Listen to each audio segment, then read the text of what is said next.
Secretaria de Estado de Comunicação Social halau avaliação do serviço no Behalau Ona durante a Tina Rio Rua Ronul Resinhat.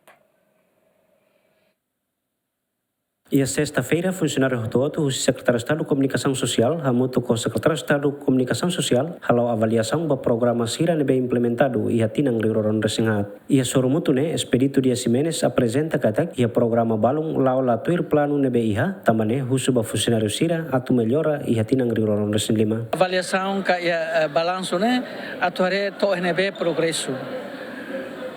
To nebe ia calar desafios, ia calar obstáculos, ia calar oportunidades.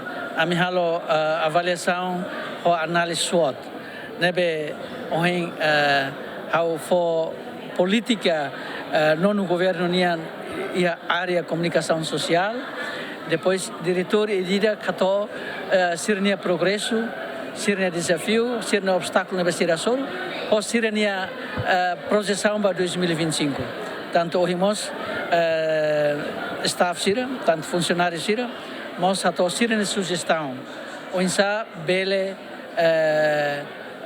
halo, a fraqueza na BTIA, dificuldades, obstáculos, desafios na BTA sobre 2024 né? Para a bele mas acontece ia 2025.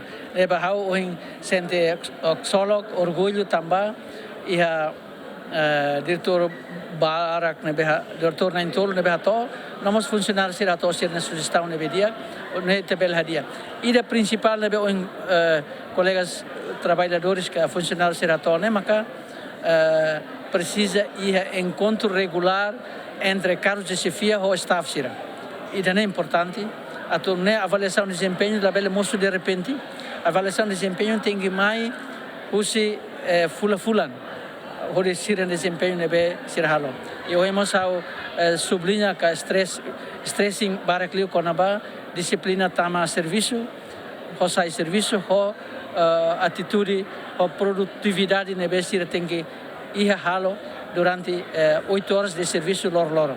Dadang ne funcionário Sira nebe halau serviço e a secretário de Estado de Comunicação Social hamutuk atus ro resin, husin número ne atus resin mak funcionário contratado. Equipa cobertura ZMN.